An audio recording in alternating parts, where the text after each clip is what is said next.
YouTube, Bossman Trucker here. Today is Saturday, July 13th, 2019.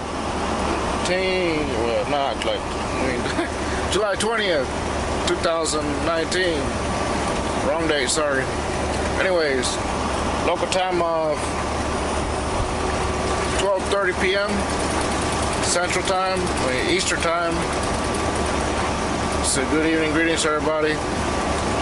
Located in Newcastle, Indiana. Temperature of 87 degrees. As we head our way to Shawano, Wisconsin for tomorrow delivery.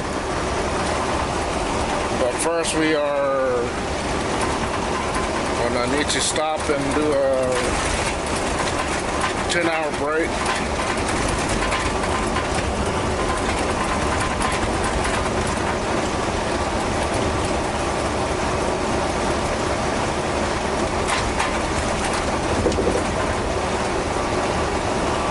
Please excuse that noise. It's a can that with all this rough bouncing around just like it came out of the bag.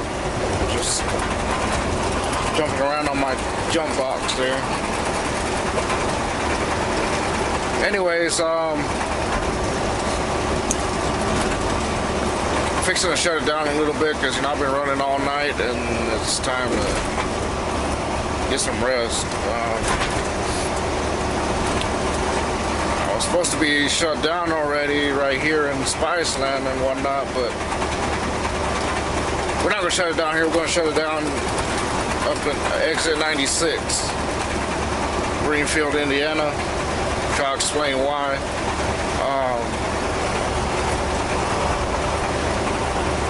What happened is evidently I had to do an emergency stop at a carrier dealer this morning about a couple hours ago over there in Columbus, Ohio. So what happened is, you all know yesterday I got to Moorefield and everything. I got there yesterday morning about 11 o'clock. I got there early so I can drop the trailer off and let them have at it. That way it's there when they get the load ready to load it up and everything else, and then that way by the time it's loaded I have a break completed and everything else. And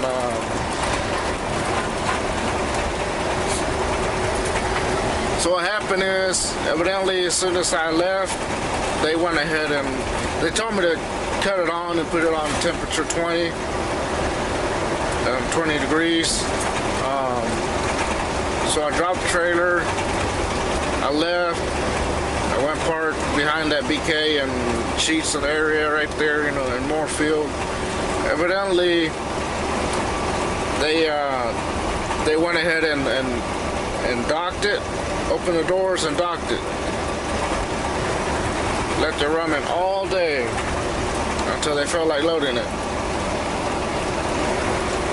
What caused the issue was, I guess that with all that running and everything, it froze it up, the unit here, so it wasn't allowing a proper communication. After all, it was causing them an issue, and they knew about it, because according to the boss, he does track this one. This is the new trailer R65, but he does have the remote system on it.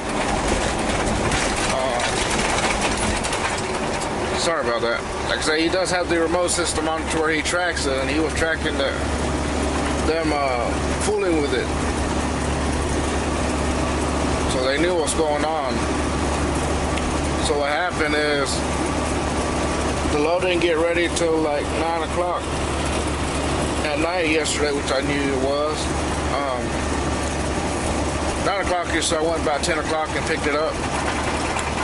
Of course, at that time, it didn't act up because it already had cooled down outside.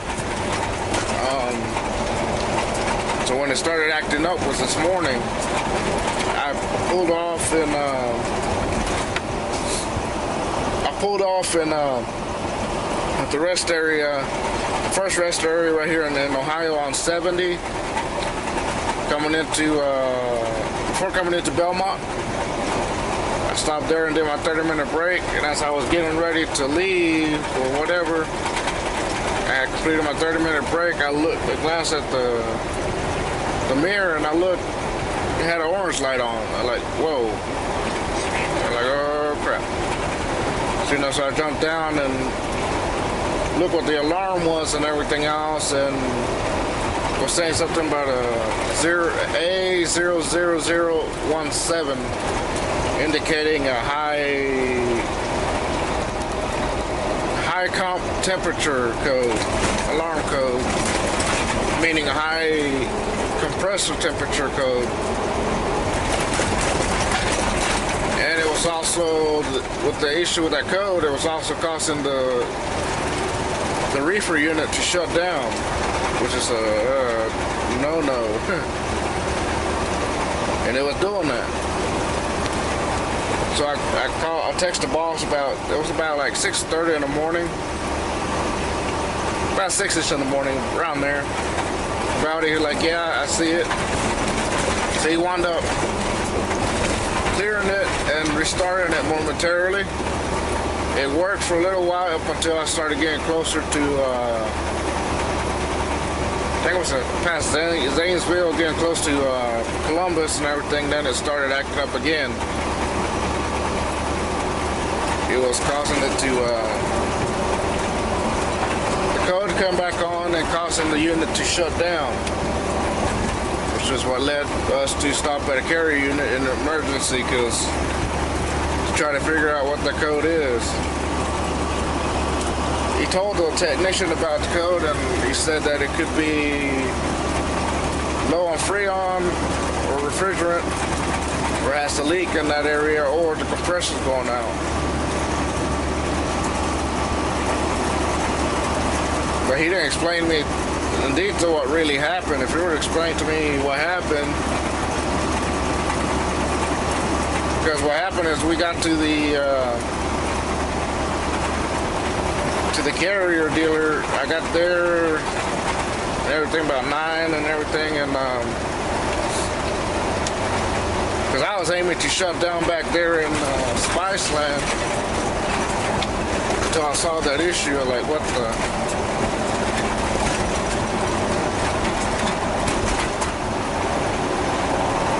So I was supposed to have been shut down by now, but gotta work on overtime. So we went to that carrier dealer, and they already had a guy in front of us, a Crete driver. So they had to attend to him first, but he went ahead and tried to assess our issue, because I had got a load of chicken, and with the temperature rising, that's not good for it. So we kind of asked the Crete guy if he could let us go first, and he said, yeah, that's fine. I told the technician, then right away he tried to be a little bit of a douchebag to me. Like, oh no, the person that, that's not the way it works. The person that first come, first serve gets to be the first one attended. And the Creek guy told him, that it was okay for me to jump ahead of him. I was ready to get ticked off. I was like, really?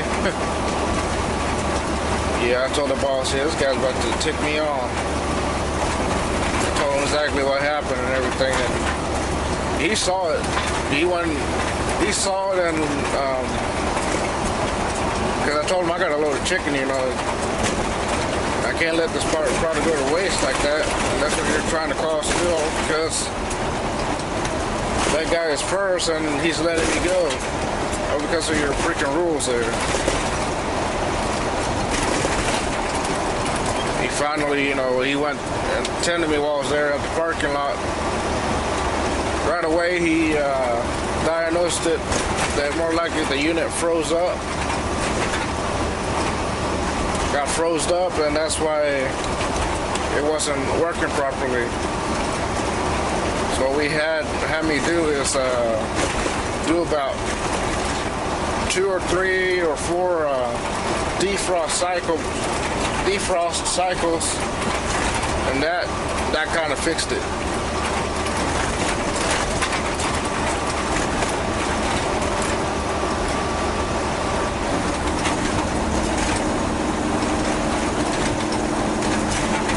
So I kind of had to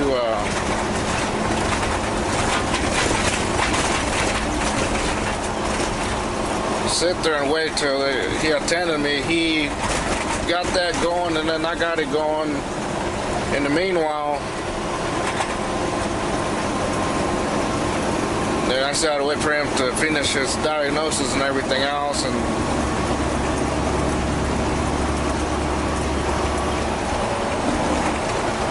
it got fixed and everything, but the boss had me wait there just a little extra for just in case.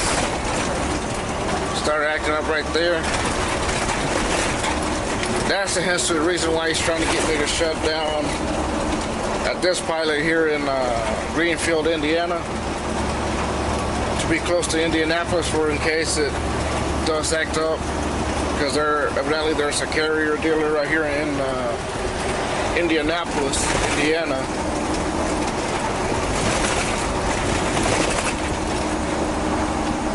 But we're still on time for the delivery and everything. It's just more than likely they're going to reject the load, more than likely, probably, because it went above its required temperature. And it wasn't supposed to do that. Not by a lot, only by a little bit, you know.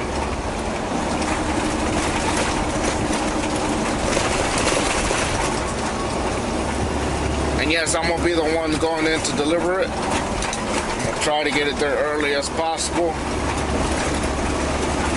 so that we can sit there and deal with the issue early as possible. And then we're going to be probably picking up John's load out of Appleton, Wisconsin for Texas. We'll probably meet up with JBG Travels somewhere, swap trailers, and I finish his delivery to Economawalk for Monday.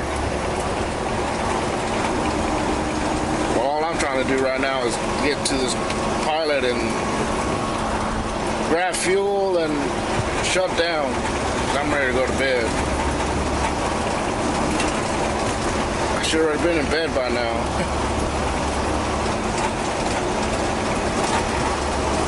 Yeah, it's been a fun day so far, I guess.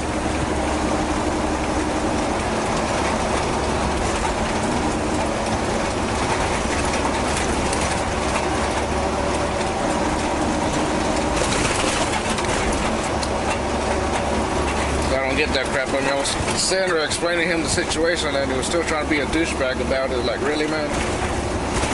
Yeah, when I'm tired, yeah,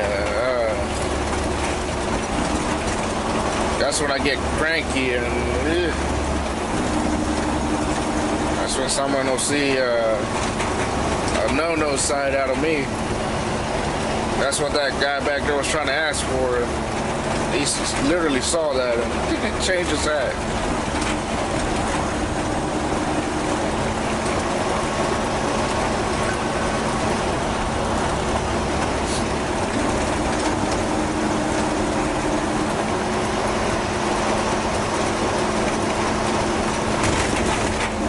But we did get it back and running.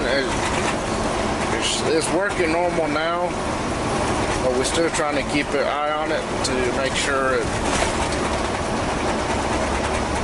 doesn't try to act up again. Hence, which is why he's trying to give it a shutdown at this pilot here at exit 96.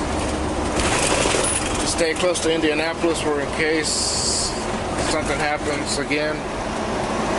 Because like I said, he says there's a carrier dealer in Indianapolis.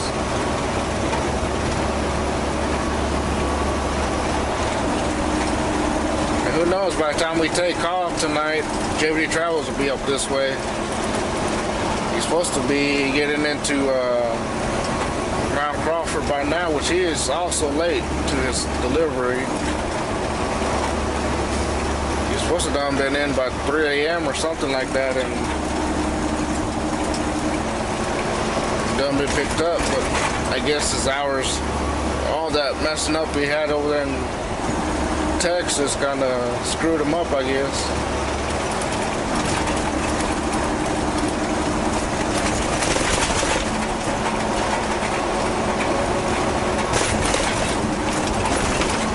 The notorious rough roads of Indiana. Nothing new.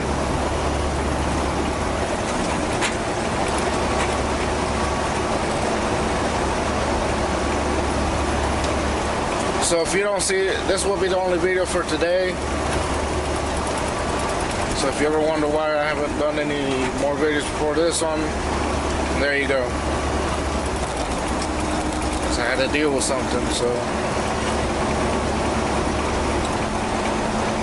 there you have it.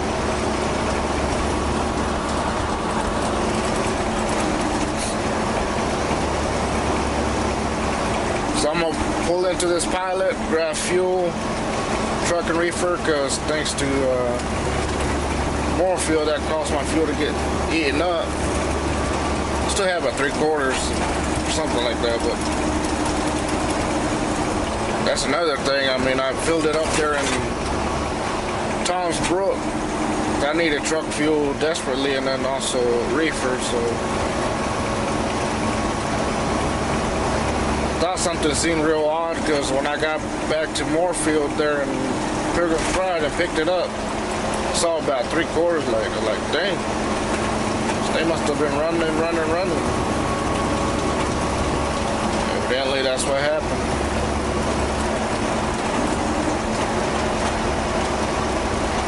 And they knew something was going on because they kept fooling with it.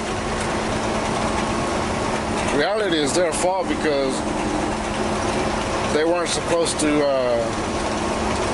leave it open that early, knowing that they don't load that quick, you know what I mean? Because I know they didn't start loading it till maybe 8 o'clock probably. Yeah, about 8ish, because I called in about 7 o'clock to check in on it, and they told me they still have about 500 cases to go before to get ready before they start actually loading it. And then they gave me a call around 9 o'clock, a courtesy call, and told me that they still had about 55 cases left before they're done. That's when I said, okay. So they left this thing running with all that heat and everything else and caused it to freeze. Which the boss has mentioned that to the broker and everything, let him know what's going on.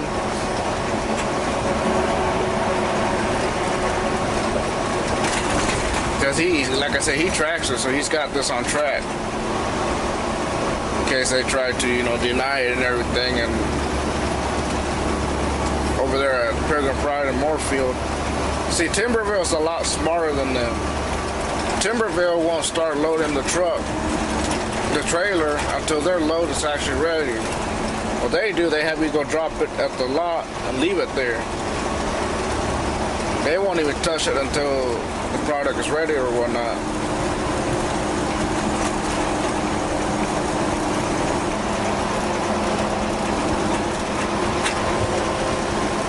But these people, you got to drop it in the middle of the, right in front of the office, and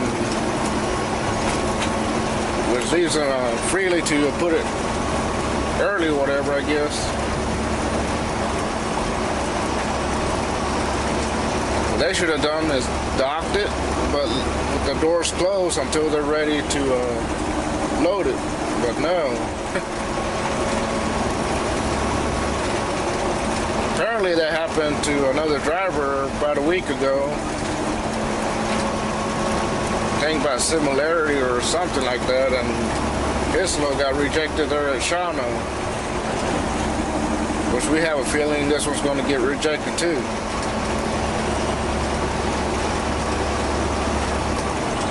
So I got to deal with some more fun tomorrow. Oh boy.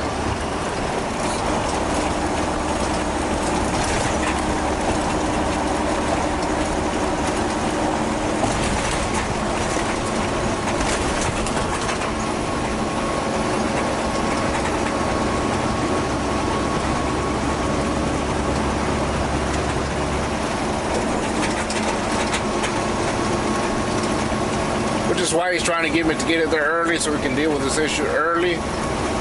So we can try to get it negotiated with them so they can actually take it. Or whatever, you know.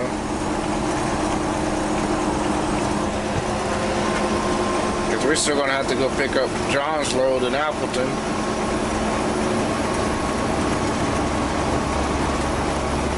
Which the plan was, the other plan was to meet en route with him and for him to go deliver this and do his thing, and then I'd take over that one he's bringing into Condom Walk from somewhere around here, but that ain't gonna happen. I knew it ain't gonna happen because boss told me that JBJ was barely in Little Rock yesterday morning. I'm like, yeah, that's he's gonna. I was starting to wonder when his appointment was, because if it was an early morning appointment, no way he's gonna make it. That was him barely being in Little Rock. He still got Little Rock to clear, Memphis, and Tennessee, and yeah, no.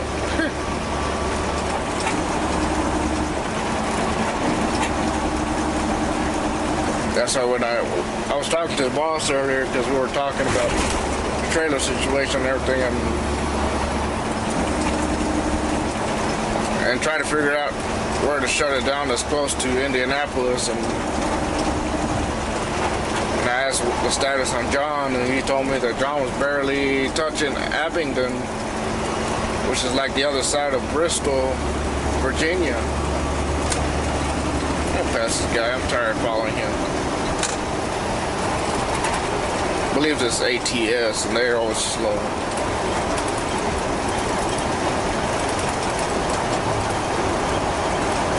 Yeah, I'm a little bit puzzled right now. Because of that little stupidness wind up costing me. Precious time that I could have been already shut down and sleeping by now.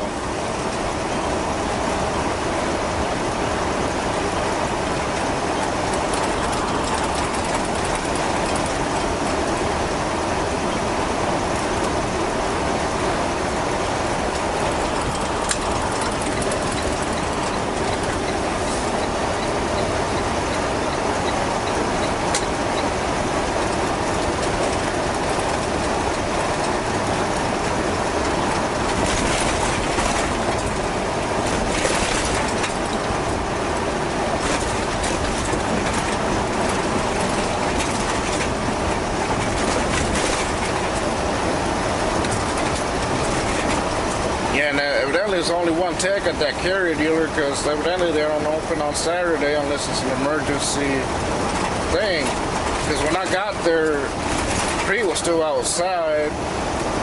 Evidently he was still waiting on the guy. I was like, really?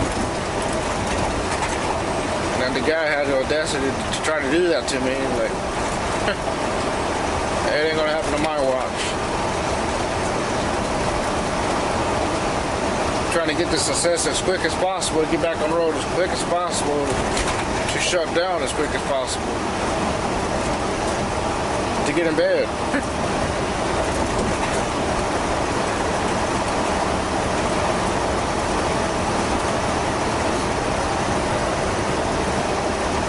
Yeah, it's been nothing but crazy today.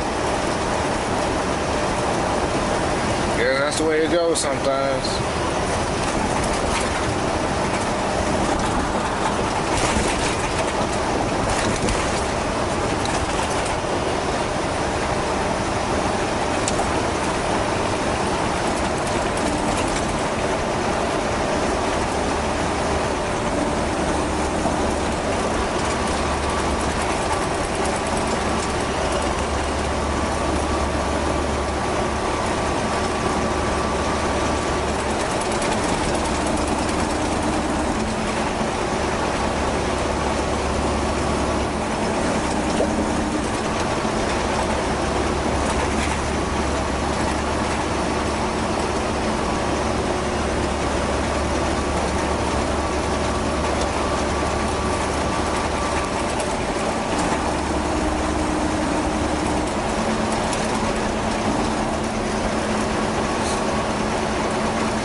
pilot right here.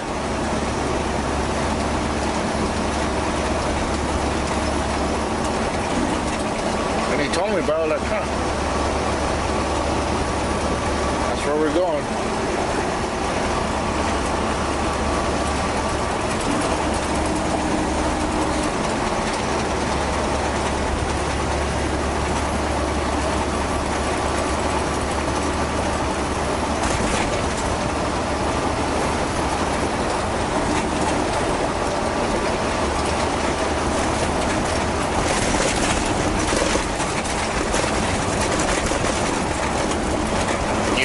Evidently Morpheus tried to mess up a brand new trailer.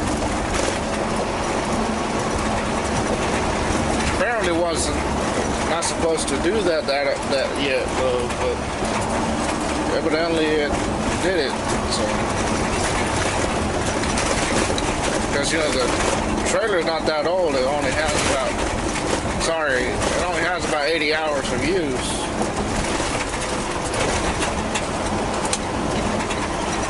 I hate this area.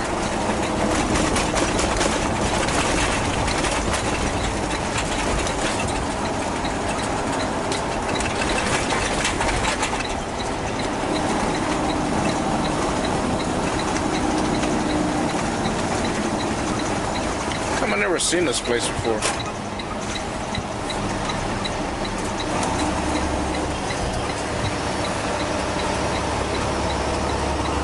Ladies and gents, welcome to Greenfield, Indiana, exit 96.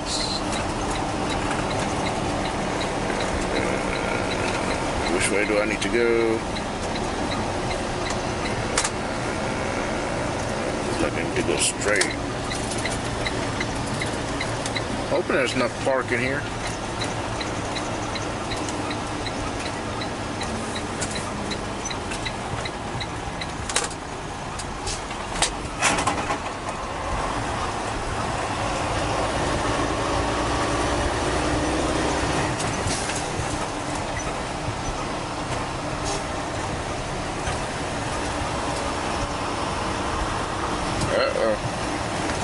Somebody else having a fun day.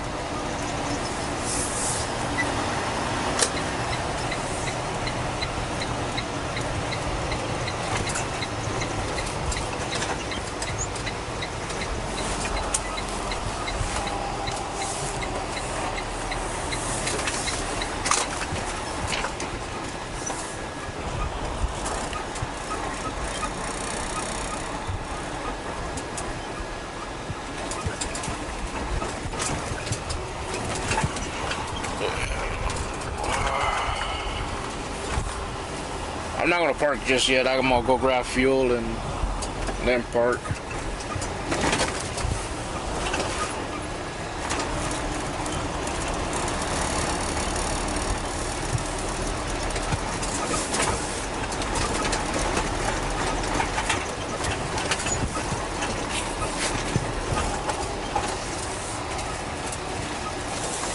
And he wants me to try to park somewhere that's not so where the sun is not beating that much.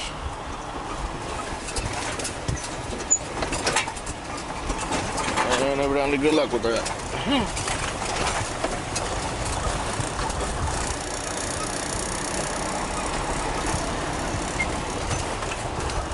I hope these bozos don't take forever.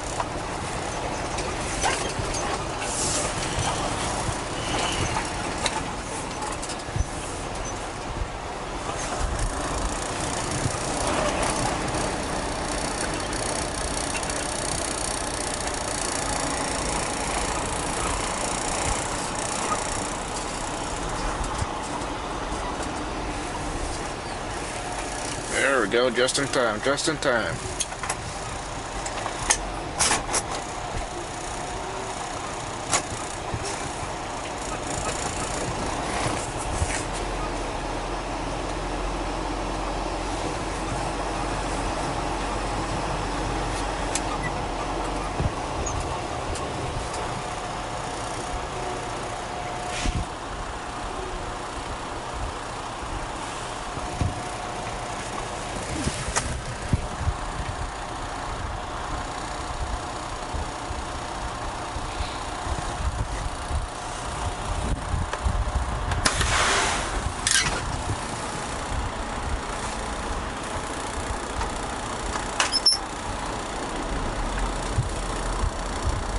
Yeah, it seems to be doing alright because I hear it coming on. Well, alright guys, we'll see you on a little bit. Peace out.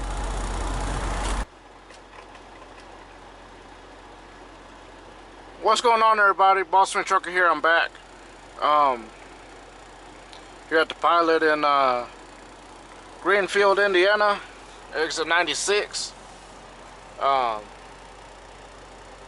About to grab some fuel and everything else, and yeah.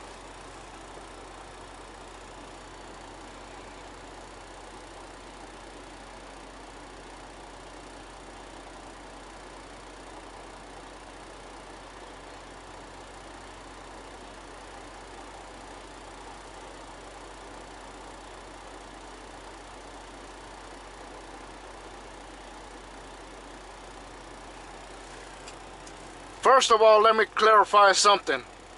I don't know what is the problem with having to use the phone at the pump. Somebody put a comment the other day saying that you're not supposed to use the phone while you're at the pump. I don't get that.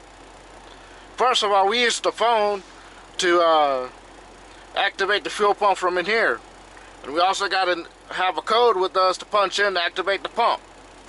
And therefore, I don't use the phone all the time while I'm fueling. I just wanted to clarify that.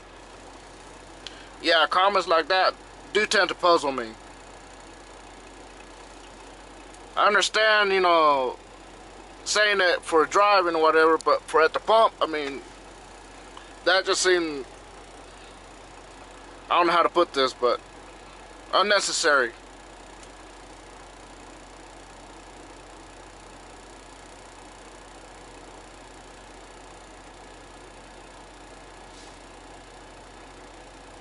And another thing, I don't always do the cash advance, but when I need it, I do.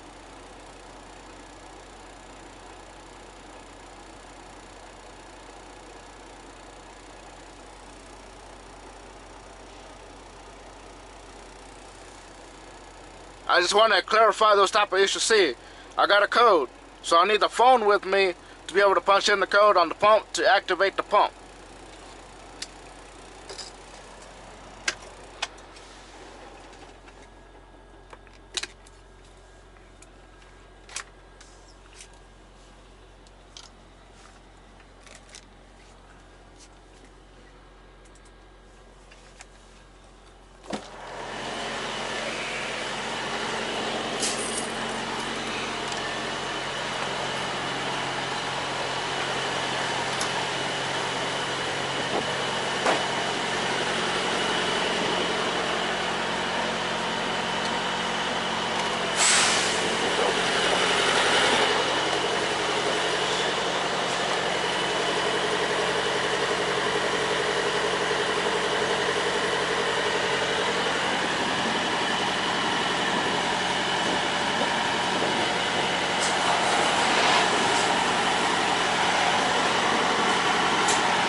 This is why I need the phone to activate that freaking pump.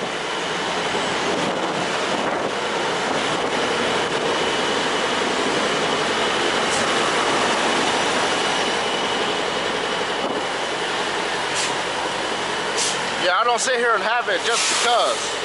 I have it for a purpose.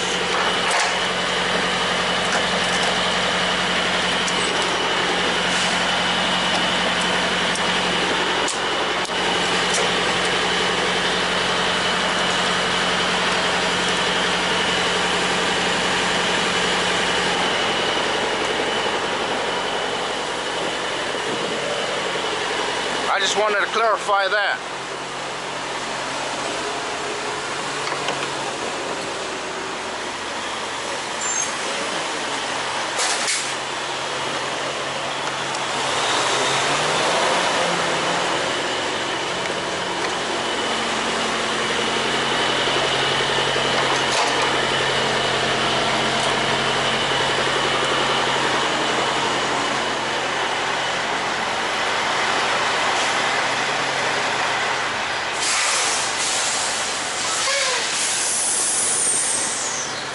comments like those do tend to puzzle me.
As you see, I don't use the phone while the fuel pump is pumping. I have my hands busy cleaning the windshield, whatever. So I don't get why someone put that freaking comment on there.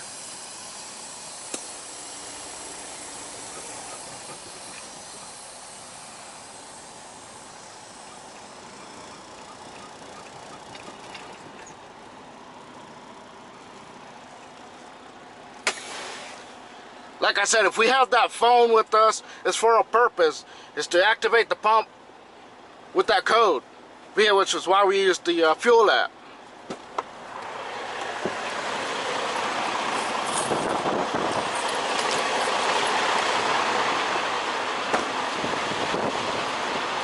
And as you see, we're not obviously sitting here playing with it.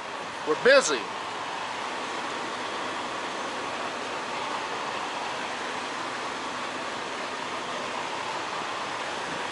Yeah, I know comments like that are not supposed to be bothering me, but at times they do.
And as you see, up until now is when I'm got the phones right here.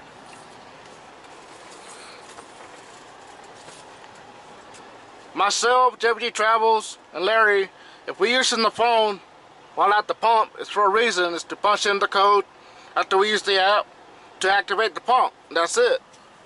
We don't sit there play with it while it's pumping. You see, we got things to do.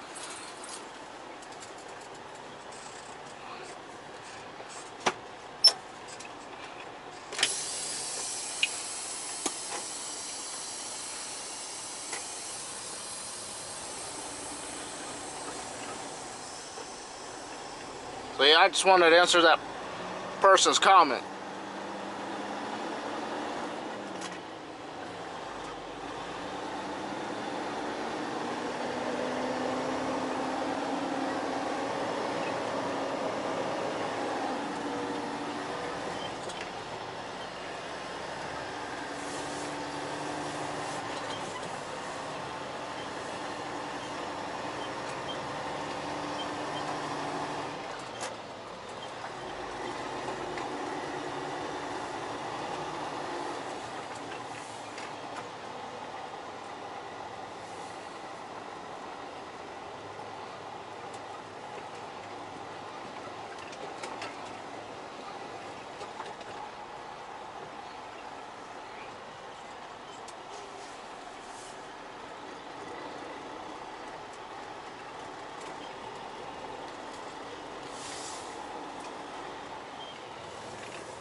what I do, I like to count from the distance I got for where I got from the person behind me.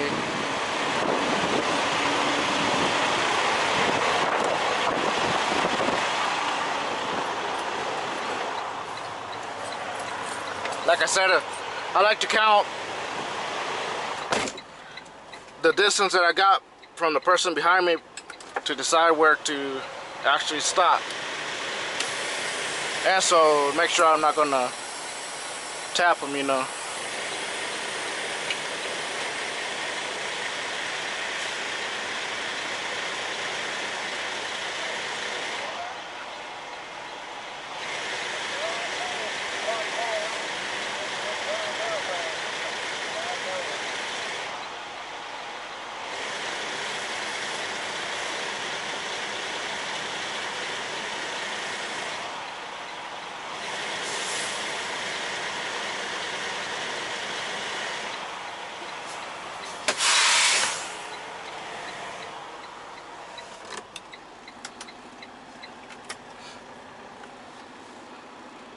Well guys, I'll see y'all later.